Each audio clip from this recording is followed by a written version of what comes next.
So I wanted to talk a little bit about the hardware. For starters, the thing that's really impressive about the Galaxy tab is that it's very light and it's very thin. And there are some things that they did to make sure that it was very light and thin. And starters is to pretty much, cut down on a lot of things. But it is nice to have something so light that travels so well.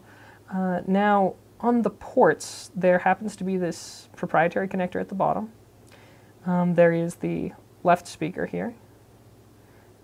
Here is the power button and the volume rocker, as well as the headphone jack.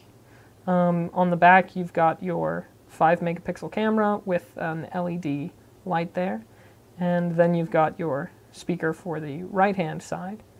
And then we're right back at the bottom with the port. There is an onboard microphone there, down there near the port. But they really, oh yeah, and camera up front and ambient light sensor. They really went to make it light. As such, it doesn't have expandable memory, which is a big drawback. But to be honest, it's really a double-edged sword.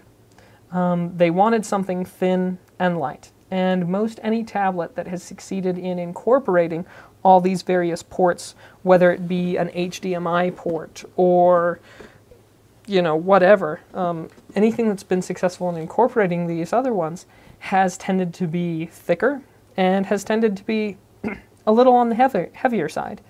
So Samsung kind of made a choice and went with it. It does mean that you have a proprietary connector, and it does mean that you don't have expandable memory, but what they did do, they did try and do, and I think they really pulled it off somewhat well, to be perfectly honest.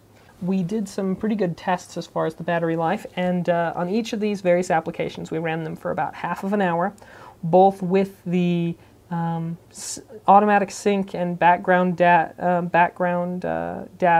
both on and off to test them. So we tested the YouTube app and the Netflix app and normal browsing for, like I said, half an hour each. And in those, we found interestingly enough, that having the background data and such on only made a difference of about 1% for every half an hour.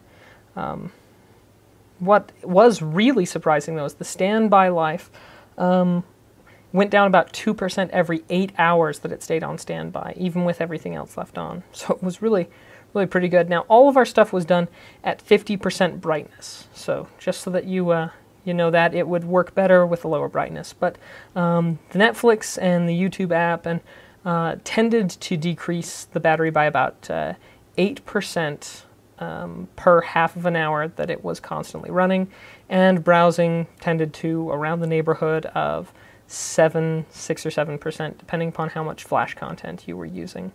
So, like I said, though, you could probably affect those quite thoroughly by changing the brightness and tinkering with a few more settings, but that's pretty well how it was just straight out of the box.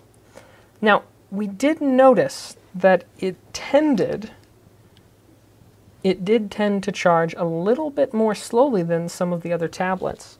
Now, this could be due to the fact that it has a 7,000 milliamp battery, which is larger than plenty that I've had contact with before, but it charged a bit more slowly, which was nice because it's nice to see them charging, but not kind of nice because it had to take a bit more time.